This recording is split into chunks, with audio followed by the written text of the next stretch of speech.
Phone tapping case ఛార్జిషీట్లో BRS అగ్రనాయకత్వం పేర్లను ఇరకించే కుట్ర జరుగుతోందని ఆర్ఎస్ ప్రవీణ్ కుమార్ ఆరోపించారు. అత్యంత పారదర్శకతతో జరగాల్సిన విచారణ కుట్రపూరితంగా సాగుతోందని ఆరోపించారు.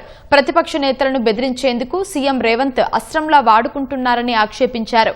చట్ట ప్రకారం జరగాల్సిన విచారణ పక్కదారి పడుతుందన్న ప్రవీణ్ కుమార్ పోలీసు ఉన్నతాధికారులు జాగ్రత్తగా వ్యవహరించాలని సూచించారు. ముఖ్యమంత్రి ఇచ్చే ఆదేశాలను గుడ్డిగా నమ్మొద్దని కోరారు.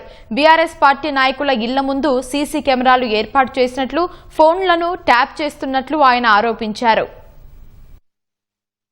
ధారావాహికంగా నడుస్తున్న ఈ టెలిఫోన్ ట్యాపింగ్ కేసులో రాజకీయ నాయకులను కూడా ఇరికించాలని శతవిధాల ప్రయత్నం చేస్తున్నట్టుగా మా పార్టీ దృష్టికి వచ్చింది. చట్టబద్ధంగా జరిగే ట్యాపింగ్ ను నేరంగా చిత్రీకరిస్తున్నారు. కేసీఆర్ గారిని, హరీష్ రావు గారిని, కేటీఆర్ గారిని ఇందులో ఎట్లయినా ఇరికించి వాళ్ళ మీద ఛార్జ్షీట్ ఫైల్ చేసి వాళ్ళని జైలుకు పంపించాలి అన్న కుట్రతోని మళ్ళా రెండవ స్పెషల్ ఇన్వెస్టిగేషన్ టీము పెట్టిండ్రు. ఈ ట్యాపింగ్ చేసిన అధికారులు ఒకవేళ అక్రమంగా తమ వ్యక్తిగత ప్రయోజనాల కోసం వాడుకొని ఉంటే అది నేరం అయితే దాన్ని మీరు ఇన్వెస్టిగేట్ చేయండి. అది మేము కూడా మాకు అభ్యంతరాలు లేవు. చట్ట ప్రకారం మీరు పోలీస్ అధికారులు మీరు ఇన్వెస్టిగేట్ చేయాలి. దానికి absolutely we have no problem.